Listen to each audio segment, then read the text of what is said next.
Kirino Kousaka is my first Figma. She is from Oreimo. I will not even begin to pronounce the Japanese name for the show. It is one of my favorite animes. In fact, the way I discovered my first Figma was I was on Amazon.com and I was browsing through some anime figures. At the time, I didn't know about posable figures. Actually, my first one was this. Haruhi Suzumiya was my first statue. I was going on Amazon to look for other statues or other figures of Haruhi at the time, and I stumbled upon this cute little girl. And I was like, "Oh, where's she from? Where is she from?" And I clicked on her and saw her Figma, and I ended up ordering it, got it in, and was in love. First, I will point out the main flaw of this character. See, these are cross arms. The photo of it is right here.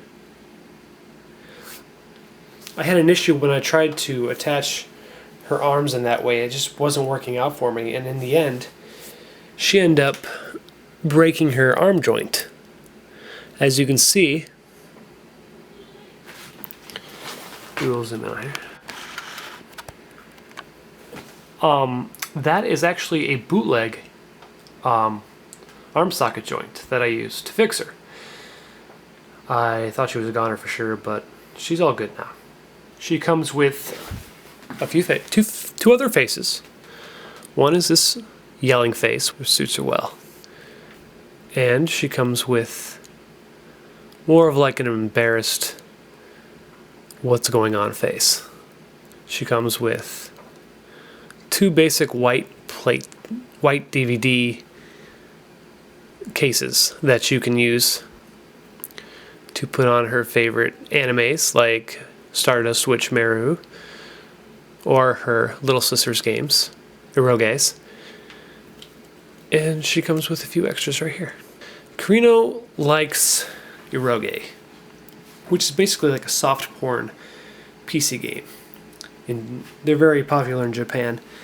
I'm not even going to get into the story about the show, but I do highly suggest you watch it. At first you might think that it might be more of a perverted anime, but it's really not. It's got a lot more meaning to it than just what is on the outside of it. It's actually a lot of good character development, and the relationship between her and her brother is pretty good too. She comes with your basic set of right and left hands. And since it's a newer Figma, it's got the straight joint. Unlike the old Figma. Actually, it's really hard to take these out. They have balls at the end. The old Figma had balls at the end. I don't even know why they did that in the first place, but the new design is a lot better. She comes with a purse, which a lot of Figmas come either with a purse or with a suitcase, I've noticed.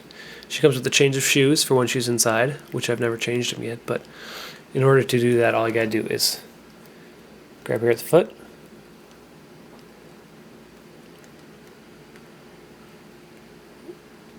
wiggle it, and it comes off like that. And you just replace by slipping it right on in. Like so. So it's like her socks. I wonder if she can still stand. And yes, she can.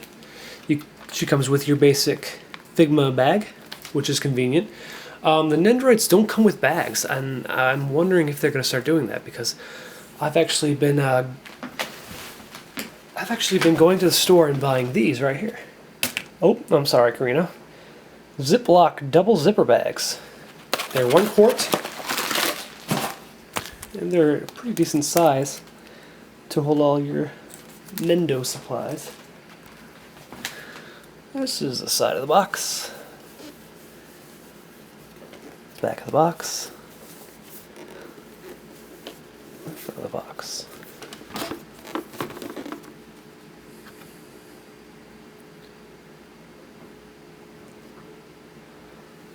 It's a little worn on her paint job because I use her so often for pictures and things. but she's definitely one of my favorite Figmas that has been made. The show provides you with Kirino, Isa, and Kirino.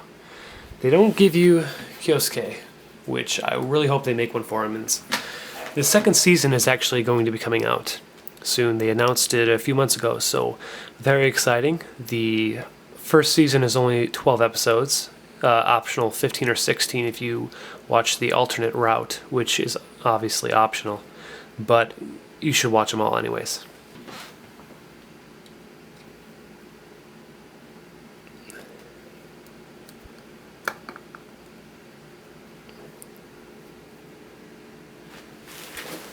And there's all the girls having a good time. Another thing is with Figma, they come with the stand here. Stand comes out, pushes it right in. It's bendable all sorts of ways. This is one reason why I like Figma more. With Nendoroids, there are some stands that are just absolutely horrible. For example, this specific stand right here.